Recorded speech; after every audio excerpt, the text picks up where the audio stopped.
দত্তাবাদে স্বর্ণ ব্যবসায়ী খুনে দুজন গ্রেফতার। ধৃতদের নাম রাজু ঢালি এবং তুফান থাপা।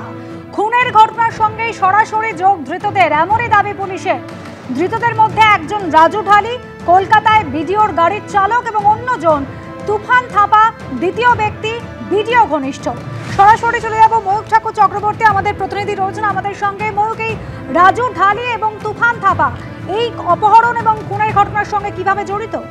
দেখো, এই যে বিডিও প্রশান্ত বর্মন, জলপাইগুড়ির রাজগঞ্জের বিডিও, এই রাজগঞ্জের বিডিওর যে যখন কলকাতায় আসতেন তখন তিনি একটি গাড়ি চড়তেন এবং সেই গাড়ির চালক তিনি থাকেন রাজারহাটে।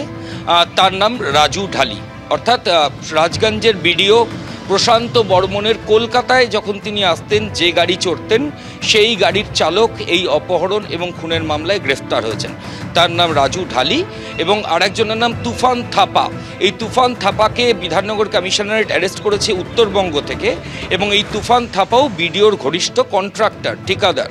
এখনও পর্যন্ত এটাই জানা যাচ্ছে, ঘটনার সময় অর্থাৎ গত মঙ্গলবার যখন অপহরণ করে মারধরের ঘটনা ঘটে তখন রাজু ঢালি এবং তুফান থাপা দুজনেই নিউ টাউনের এবি ব্লকে ঘটনাস্থলে উপস্থিত ছিলেন এবং বডি যখন ডাম্প করা হয় গাড়িতে করে নিয়ে গিয়ে তখনও এরা উপস্থিত ছিলেন, এমনই তথ্য প্রমাণ পুলিশ আধিকারিকদের হাতে এসেছে।